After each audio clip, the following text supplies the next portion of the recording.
If confidence was enough, why all the panic? So let's talk. They say Tinubu will win before 12 noon, but something is not adding up. We are being told Bola Ahmed Tinubu will win the next election. Not just win, but before 12 noon. Every member of the All Progressive Congress, except the winner, Tinubu, seem very relaxed and confident. They speak with so much confidence, they argue with so much confidence. But the actions are telling a completely different story.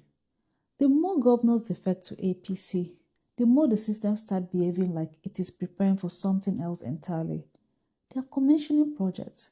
Even boreholes are now receiving presidential level commissioning. And then some supporters are arguing that these are not ordinary boreholes, they are water projects. And then we ask, is it only water? Or is it still the same water from the same ground Nigerians have always dug for themselves? Let us leave that one there for now. We are watching a government that is doing everything at once. They are lobbying, sending delegates, holding meetings.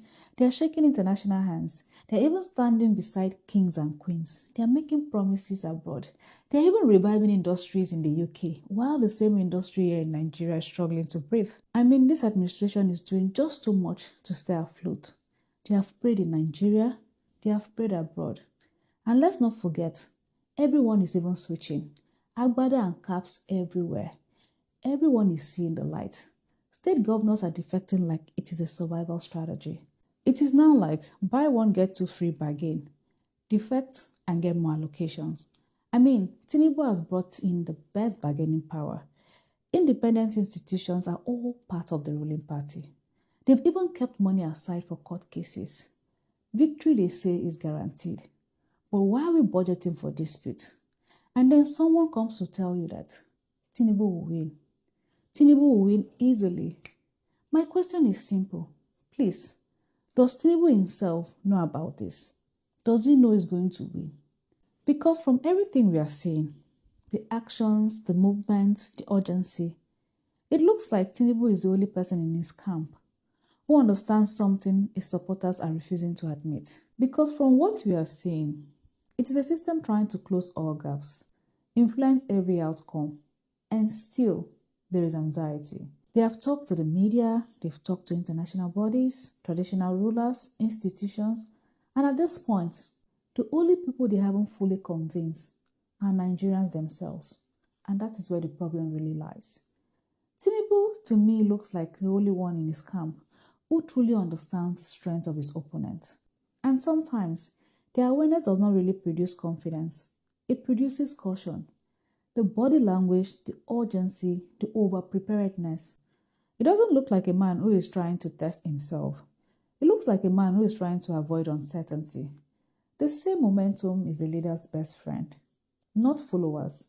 Momentum, they say. But what we are seeing here is different. Supporters are screaming win. Tinubu is checking angles.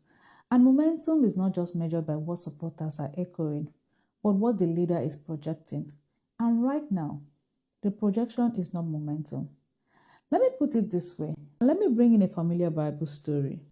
In the case of Moses, his hands had to remain up for victory. But at a point, he became very weak, and his followers had to wage his hands for them to win the battle. That was support. That was awareness. That was clarity of what they needed. But here is where the difference lies with Tinubu.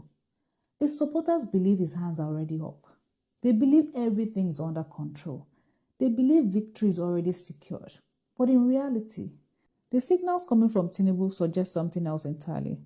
Tinubu is saying my hands are not fully up, but his followers cannot see it. And that creates a problem because you can only support someone who you recognize needs support. And that right there remains the gray area of this administration, the gap between perception and reality.